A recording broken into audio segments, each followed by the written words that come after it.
KBS solar டெக்கோடு இணைந்துள்ள விவசாய நண்பர்கள் அனைவருக்கும் வணக்கம்.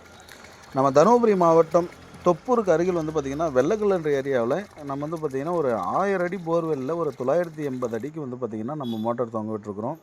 இது பார்த்திங்கன்னா சிஆர்ஐ 5 ஹெச்பி 5க்கு 50 ஸ்டேஜ் 5 ஹெச்பி 50 ஸ்டேஜ் 50 ஸ்டேஜ் பார்த்திங்கன்னா 1000 அடி வரைக்கும் வேலை செய்யும்.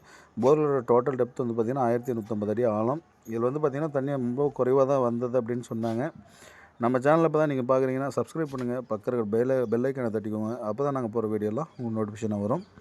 பாருங்கள், இந்த போர்வெல் பார்த்திங்கன்னா டோட்டலாக 1100 அடி போட்டிருக்கிறாங்க. இதில் சுத்தமாக பார்த்திங்கன்னா கசிவு மட்டும் தான் வந்துச்சுன்னு சொன்னாங்க கஸ்டமர். அதுக்கு மேலே பார்த்திங்கன்னா ஒரு 3 வெடி போட்டிருக்கிறாங்க போருக்கு. ஒரு 300 அடியில் ஒரு வெடியும், 700 அடி, அப்புறம் 890 அடியில் ஒரு வெடியும் போட்டிருக்கிறாங்க. இப்போ அதனால் கொஞ்சம் தண்ணி இருக்குது அப்படின்ற ஒரு நம்பிக்கையில் பார்த்திங்கன்னா இந்த சோலார் பண்ணாங்க. அதே மாதிரி அவங்களுக்கும் பார்த்திங்கன்னா ஒரு கசிவு மட்டும் அந்த இடத்துல ஒரு நாளைக்கு ஒரு 6 மணி நேரம் ஓட்டுற அளவுக்கு தண்ணி வந்துட்டுருக்குது. பாருங்கள், ஜிஐ மெட்டீரியல் கொண்டு ஸ்டாண்டெல்லாம் போட்டாச்சு. பேனல் பார்த்திங்கன்னா 545ல் 12 பேனல் போட்டிருக்குறோம். ஸோ 545ல் 12 பேனல் போட்டு நம்ம பார்த்திங்கன்னா அவங்களுக்கு இன்ஸ்டாலேஷன் முடித்து கொடுத்தோம். தண்ணி டெலிவரி பார்த்திங்கன்னா 1.25 டெலிவரி, அதாவது சுத்தமே தண்ணி இல்லை அப்படின்ற போரில் பார்த்திங்கன்னா இப்போ 400 அடியில் தண்ணி மட்டம் நிற்கிது. இதில் நம்ம இறக்கிருக்கிறது 980 அடி மோட்டார் இறக்கிருக்கிறோம். அந்த 1000 அடி மோட்டார் இறக்க முடியுமா, 1000 அடி தண்ணி எடுக்க முடியுமான்னு கேள்வி கேட்டவங்களுக்கெல்லாம் இது இந்த வீடியோ ஒரு எடுத்துக்காட்டாக இருக்கும்.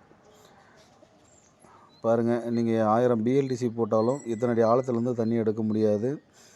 அதுலேயும் இத்தனை ஆழத்தில் பிஎல்டிசி எடுத்துச்சு அப்படின்னா சீக்கிரமாக மோட்டார் ஃபெயிலியர் ஆகிடும். ஆனால் ஏசி மோட்டார் அப்படி கிடையாது. அதுக்கு தகுந்த ஸ்டேஜ் போட்டு, அதுக்கு தகுந்த வழிமுறைகள் பண்ணி, அதுக்கு தகுந்த காயில்கள் ஹெவி பண்ணி நமக்கு பார்த்திங்கன்னா ஏசி மோட்டார்லாம் வழிமுறைச்சு கொடுக்குறாங்க. முடிஞ்ச அளவுக்கு ஏசி மோட்டார் போடுங்க. நம்ம ஏன் ஸ்பெஷலாக சிஆர்ஐ நிறைய போடுறோம் அப்படின்னா, சோலாருக்கு பார்த்திங்கன்னா ஸ்லோ ஸ்பீடுக்கும் அதுவும் இல்லாமல் லோ வோல்டேஜுக்கு எல்லாத்துக்குமே பார்த்திங்கன்னா சிஆர்ஐ கொஞ்சம் நம்பர் 1 இருக்குது. நல்ல பர்ஃபார்மன்ஸும் ஹெவியாக இருக்குது. பாருங்கள், எந்த அளவுக்கு இன்ஸ்டாலேஷன்லாம் ப்ராப்பராக முடிச்சிருக்குறோன்னு சொல்லிட்டு. ஆல் ஓவர் தமிழ்நாடு ஃபுல்லாகவே நம்ம பண்ணிகிட்ருக்குறோம். வேணுன்ற விவசாயம் தாராளமாக கூப்பிட்டுங்க. உங்களுக்கு 1000 அடியில் தண்ணி எந்த அளவுக்கு இருக்குதுன்னு சொன்னால் அதுக்கு தகுந்த மாதிரி நாங்கள் பார்த்திங்கன்னா பிளான் பண்ணி கொடுப்போம்.